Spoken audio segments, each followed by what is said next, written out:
A writ of habeas corpus is a very, very important topic for many immigrants facing detention in the United States today. Filing a writ of habeas corpus petition directly in federal court is especially relevant under the Trump administration because their current policies are to detain as many immigrants as possible without bail. Hi, I'm Karen Weinstock. I'm an immigration attorney and managing attorney of Weinstock Immigration Lawyers. And if you are an immigrant detained in the United States, or you have a friend or family member who is detained, you might be wondering about options for their release. So traditionally, many immigrants have sought bond hearings before an immigration judge. However, recent legal precedents and developments under the Trump administration have really changed the landscape. What is a writ of habeas corpus? So a writ of habeas corpus is a legal instrument that serves as a fundamental safeguard against unlawful detention.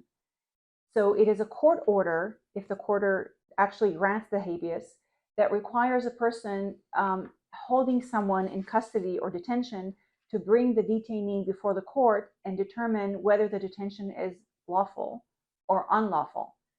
So in immigration cases, habeas corpus petitions are often used to challenge detention by immigration authorities. The writ allows non-citizens to contest the legality of their detention and seek judicial review, especially when other remedies are inadequate or unavailable. If an immigration judge issues a bond for someone, how can ICE continue to detain them, and how can someone like that get released? The automatic stay provisions allow ICE to temporarily prevent the release of non-citizens who are ordered released by an immigration judge on a bond. ICE can continue to detain someone like that and during the appeal process to the BIA or the Board of Immigration Appeals. However, a non-citizen can challenge this detention by filing a writ of habeas corpus in federal court because that provides a legal avenue to seek release if the detention is found to be unlawful. And most federal courts around the country actually found that the automatic detention provision, while DHS pursuing an appeal, is ultra virus, so it's illegal. It's against the Constitution, and then so there's some good case law out there for release of people under these conditions. There are two recent decisions by the Board of Immigration Appeals that are very bad for immigrants who are apprehended now in the U.S. Can you explain matter of Q. Lee and matter of Yajure Hurtado?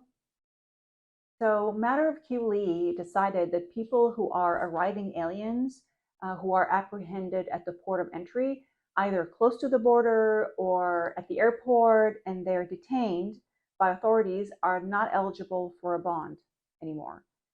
And matter of Yajure Hurtado decided that immigration judges lack authority to grant bonds to individuals who enter the United States without inspection, which means they cross the border illegally, basically, or admission. So this decision aligns with the Trump administration's policies, which emphasize mandatory detention for almost everybody, but it's against the plain reading of the Immigration and Nationality Act, and therefore it's ripe for a challenge in federal court.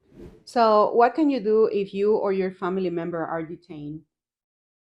Instead of filing a bond with the immigration judge in these cases, which would be futile, one very powerful tool is the writ of habeas corpus, because this is a legal action that you file in federal court that allows you to challenge the detention directly with a federal judge, again, because the detention is against the law and the Constitution. So the reason it's more effective way now to argue that detention is unlawful and seek the release is because the immigration judge either deny a bond or they don't have authority to grant a bond. So the federal judge can intervene and order the person's released, or they can issue an order saying, yes, this person is eligible for a bond, and therefore order an immigration hearing for a bond. What recommendations do you have for family members of a detainee? So it's important to gather as much evidence as possible that the person has been living in the United States for a while, and then hire an experienced attorney who can help guide you through the habeas process.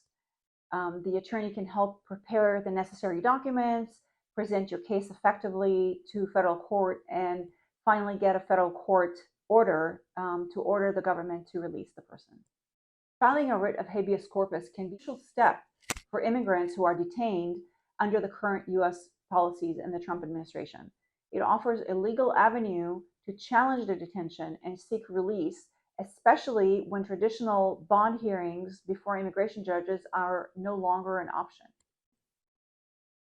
Thank you all for watching. We hope that this video has provided some valuable insights into filing a writ of habeas corpus in immigration cases.